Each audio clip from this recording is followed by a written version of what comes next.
नमस्कार, राधे राधे, जय श्री कृष्णा। मैं आस्था मेरे चैनल वृंदे राखी पर आपका स्वागत करती हूँ। आज मैं आपको आंवले के वृक्ष की उत्पत्ति का जो महात्म्य है वह सुना रही हूँ। यह बहुत ही विशेष कथा है, इसे जरूर सुनिएगा। इसे सुनने मात्र से अपार पुण्यों की प्राप्ति होती है, ऐसा यहाँ वर्णित है। कार्तिक मास में जिस प्रकार हम शुक्ल पक्ष की नौमी तिथि को आंवला नौमी मनाते हैं, उसी प्रकार कार्तिक मास के शुक्ल पक्ष की जो चतुर्दशी तिथि है, इस दिन भी आंवले के पूजन का विशेष महत्व है। तो आइए अब हम जानते हैं इसके बारे में विस्तार से जो महात्म्य है। सूत जी कहते हैं, कार्तिक के शुक्ल पक्ष की चतुर्दशी को आंवले का पूजन करें। आंवले का महान वृक्ष सब पापों का नाश करने वाला है। उक्त चतुर्दशी का नाम वैकुंठ चतुर्दशी भी है। उस दिन आंवले की छाया में जाकर मनुष्य राधा सहित देवेश श्री हरि का पूजन करे। तदंतर आंवले की 108 प्रदक्षिणा करे। फिर साष्टांग प्रणाम करके परमेश्वर श्याम सुंदर श्री कृष्ण से प्रार्थना करे। आंवले की छाया में बैठकर इस कथा को सुने। फिर ब्राह्मणों को भोजन करावे और यथाशक्ति दक्षिणा दे। ब्राह्मण के संतुष्ट होने पर मोक्षदायक श्री हरि भी प्रसन्न होते हैं। सूत जी आगे कहते हैं, पूर्व काल में जब सारा जगत जलमग्न हो गया था, समस्त चराचर प्राणी नष्ट हो गए थे, उस समय देवादि देव सनातन ब्रह्मा जी पर ब्रह्म का जप करने लगे।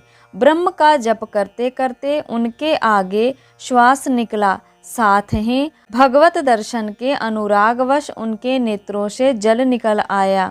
प्रेम के अश्रुओं से परिपूर्ण वह जल की बूंद पृथ्वी पर गिर पड़ी।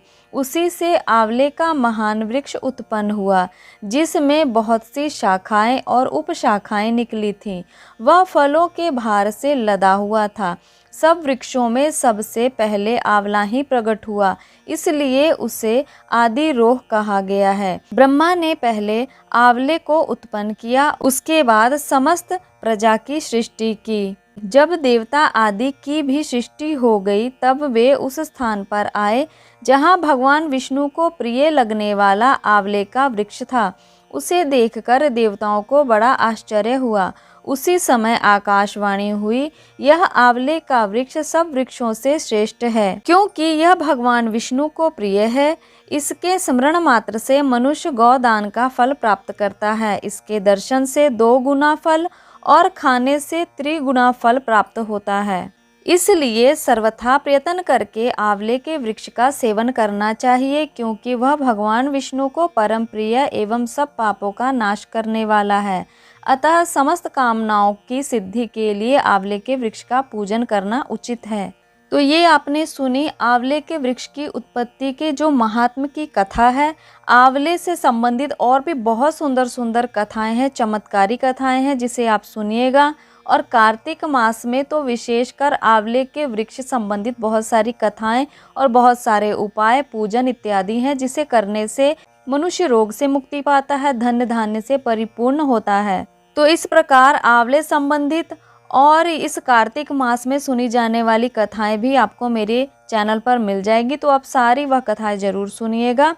कार्तिक मास में इसका विशेष महत्व है। तो अपनी प्रतिक्रिया या राय देने के लिए कमेंट जरूर करिएगा, या कमेंट बॉक्स में राधे राधे या जय श्री कृष्णा जरूर लिखिएगा। तो तब तक के लिए नमस्कार।